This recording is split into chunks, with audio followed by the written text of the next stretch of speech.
Je vous présente un petit peu plus rapidement l'étude de la fonction f définie par racine carrée de x plus 1 divisé par x plus 2. Donc tout d'abord, on parle du domaine de définition. On divise par x plus 2, donc il faut exclure la situation où x plus 2 s'annule. Donc on commence par exclure la valeur moins 2. Mais on a aussi une racine carrée, donc il faut que ce qu'il y a sous la racine carrée soit positif ou nul. Donc on veut aussi x plus 1 sur x plus 2 positif.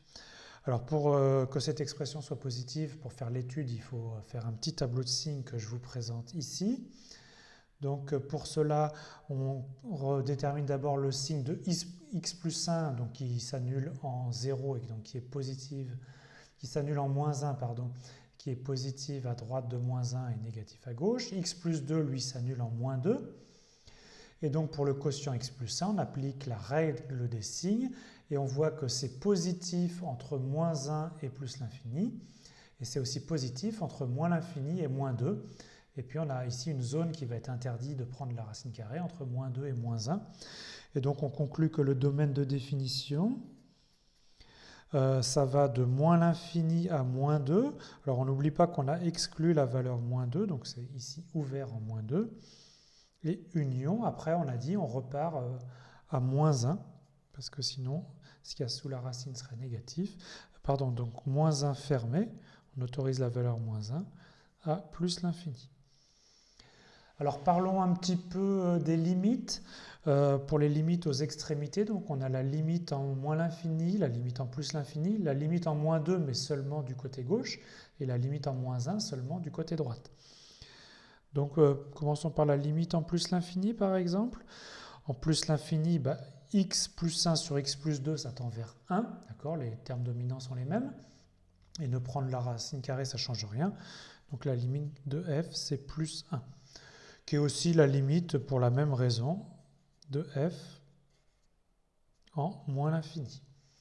Donc on a trouvé les limites en plus et moins l'infini. Alors maintenant, regardons ce qui se passe, la limite de f en moins 2, mais en moins 2 par valeur strictement inférieure à moins 2. Alors quand x tend vers moins 2, le numérateur il tend vers moins 2 plus 1, il tend vers moins 1, d'accord. Et le dénominateur, il tend vers 0, mais par valeur négative. Donc on a une limite du type moins 1 sur 0 moins, ça tend vers plus l'infini, et prendre la racine carrée, ça donne encore une limite qui vaut plus l'infini. D'accord. Et alors par contre, si on prend la limite en moins 1 par valeur strictement supérieure à moins 1, en fait la fonction est définie en moins 1, et donc la limite c'est tout simplement la valeur de f en moins 1 qui est 0. On passe au calcul de la dérivée. Donc en fait, f est sous la forme de racine de u et une expression de la forme racine de u. La dérivée, c'est 1 demi de u' sur racine de u. Et donc ici, alors je vais vous laisser écrire le détail des calculs. Donc il faut calculer ici f' de x. Et donc après calcul, on trouve que c'est donc 1 demi, 1 sur racine donc de x plus 1 sur x plus 2, et puis le u', après simplification, il s'écrit tout simplement 1 sur x plus 2 au carré.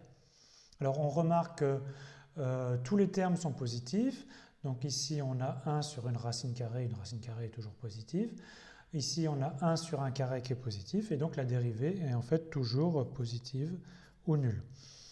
Donc on peut dresser le tableau de variation, je vous le mets directement ici.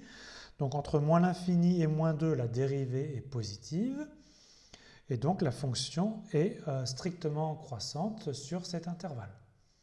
D'accord. Et on a vu, elle allait de 1 à plus l'infini. On a une zone interdite entre moins 2 et moins 1, d'accord, avec moins 2 compris. Alors la valeur moins 1, on a le droit de regarder la fonction en moins 1. Et entre moins 1 et plus l'infini, la dérivée, on a vu qu'elle était encore positive. Et donc la fonction y est croissante sur ce second intervalle. Et cette fois, elle va de 0 à 1. Alors voici en rouge l'allure du graphe de cette fonction. On a donc une fonction qui est strictement croissante de moins l'infini à moins 2, d'accord, avec une limite 1 en moins l'infini et une limite plus l'infini en moins 2. Donc on a ici une asymptote verticale et en moins l'infini on a une asymptote horizontale d'équation y égale à 1. La fonction elle est définie en moins 1, donc là c'est le point vraiment, ce point-là est le point de la courbe. Et la courbe part d'ici de moins 1 pour cet intervalle qui va de moins 1 jusqu'à un intervalle plus l'infini. La fonction est encore une fois strictement croissante, d'accord. Et la limite en plus l'infini, on avait calculé que c'était 1, donc on a encore une asymptote horizontale en plus l'infini.